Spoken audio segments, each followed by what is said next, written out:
এই যে বউ ষষ্ঠী দিলাম, আমার বউকে আমি বউ ষষ্ঠী দিলাম। কত বড় সম্মানের ভাবো, এর থেকে সম্মানের আর কিছু হয়? থ্যাংক ইউ মা।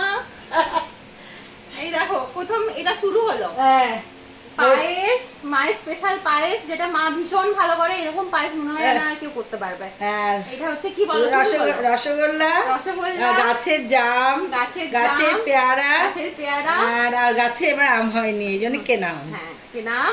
আর এটা হচ্ছে ক্ষীরের মেচা। ক্ষীরের মেচা। আচ্ছা এটা হচ্ছে আমাদের পিয়ার বাবা পাঠিয়েছে ক্ষীরের মেচা। হ্যাঁ এটা হচ্ছে বাটা নাকি? হ্যাঁ, জামাই ষষ্ঠী যেমন বাটা হয়, বৌমা ষষ্ঠীর বাটা। বৌমা ষষ্ঠীর বাটা। পিকচার अभी बाकी है। হ্যাঁ, ইয়া খা। তুমি মামা একটু খাই দিও। না না না, দাঁড়া দাঁড়া, না, তোমাকে আর খাই। দাঁড়া, 3 বার দিতে হয়, একবার। কেমন হয়েছে বল? কি ভালো হয়েছে ও, দারুণ। আমি পায়েসটা একটু শিখিয়ে দেবে, আমি ওখানে করে খাবো। কেমন হয়েছে বল? দারুণ হয়েছে। না না, আমি খেয়েছি না, ষষ্ঠীটা খেতে না। হ্যাঁ না, তোর ষষ্ঠী হলো এটা, ওমা আমি খাবো কেন? ঠিক আছে, আমি তাহলে এখন খাই। দারুণ হ্যাঁ। হয়েছে। হ্যাঁ, হয়েছে, ভালো ভালো হয়েছে। হয়েছে, আমার খুব ভয় ভালো। পাচ্ছিলাম, কালকে কি অনেক লাস্টে করেছি না, বললাম না পুজো দিয়ে 20 মিনিটে আমাদের পায়েস রান্না করেছি। খুব ভালো হয়েছে, সত্যি খুব ভালো হয়েছে। তাই এখানে এখন পুরো একদম গ্র্যান্ড আয়োজন চলছে। মা রান্না করছে। ও মা কি রান্না করছে বলো? চিংড়ি মাছের ফ্রাই করছি, আর হচ্ছে বেগুন ভাজা, কুমড়ো ভাজা। আমি বৌমা ষষ্ঠী দেবো, তাই জন্য বউকে গরম গরম ভাজা করে আমি খাওয়াবো। মায়ের খুব ইচ্ছে ছিল এটা করার, তো মা করছে। হ্যাঁ, চিংড়ি মাছের ফ্রাই দেখ। এই যে চিংড়ি মাছের ফ্রাই, হ্যাঁ এটা আমার ভীষণ ভালো লাগে। এই যে হ্যাঁ, চিংড়ি মাছের দেখি fry। কালারটা দেখেছি কেমন এসছে। আর তোমরা যদি রেসিপিটা জানতে চাও হ্যাঁ, তাহলে আমাকে কমেন্ট সেকশনে লিখে জানাবে। আমি জানাবো। এখানে থাকতে থাকতে মায়ের কিভাবে করে সেটা আমি শেয়ার করে দেবো। হ্যাঁ, চিংড়ি মাছের ফ্রাই কোনো দোকানে। এটা কি কচু শাক নাকি?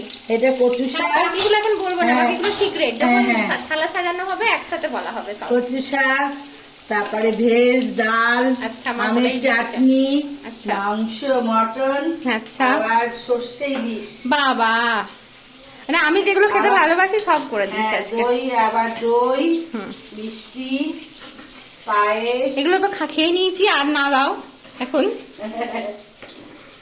ঠিক আছে চলো, আবার খাবার টেবিলে দেখা হচ্ছে। এই যে বেগুন ভাজা।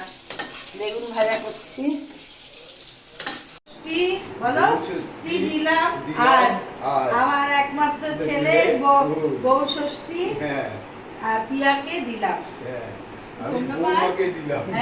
বৌমাকে দিলাম, পিয়াকে দিলাম। মা বাবা যে এত সুন্দর আয়োজন করেছে, মানে আমি দেখে আপ্লুত, মানে আমি কি বলবো, কিছু বলার সত্যি ভাষা খুঁজে পাচ্ছি না। ওরা যে আমাকে এতটা সম্মান দিয়েছে, এটার জন্য সত্যিই আমি খুব গর্বিত ওদের কাছ থেকে। না আজকে দিনে একটা প্রোগ্রাম করি।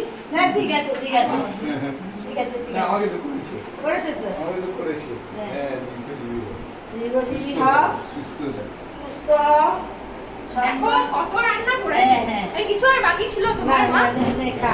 ঠিকই রান্না করেছে, সবার সঙ্গে একটু পরিচিত হ্যাঁ হয়ে হ্যাঁ নাও। হ্যাঁ, বেগুন ভাজা, ভেন্ডি ভাজা, কুমড়ো ভাজা, চিংড়ি মাছের ফ্রাই, পটল ভাজা, কচু শাক, ছোলা, আর কি বলে কাঁঠালে বিচি দিয়ে, নারকেল দিয়ে, আর হচ্ছে ভেজ ডাল, ইলিশ মাছ সর্ষে পাতুরি, না ইলিশ মাছ সর্ষে পোস্ত দিয়ে, কষা মাংস, আমের চাটনি, দই, মিষ্টি, আর হচ্ছে সন্দেশ। প্রচুর আয়োজন, প্রচুর। এটা আমি সারাদিন ধরে খাবো এখন। আর মা দেখো একদম সকাল থেকে রান্না করে করে পুরো একদম ক্লান্ত হয়ে পড়েছে, পুরো ঘাম ঝরছে। এবার আমার একমাত্র বউ, তাকে করবো না তো কাকে করবো? তাই তো। এবারে আমরা খাবো হ্যাঁ। বাস। তারপর আজকে আবার ফাদার্স ডে আছে, তো বাবা মা এত সুন্দর করে আয়োজন করে আমাকে বৌমা ষষ্ঠী দিচ্ছে, তো আমাদেরও উচিত বাবার জন্য কিছু করা। তো আমরা আমাদের সাধ্যমতো চেষ্টা করবো, অবশ্যই তোমাদের সাথে শেয়ার করবো। এখন আমরা খাচ্ছি, তাহলে টাটা, সবাই টাটা করো। টাটা।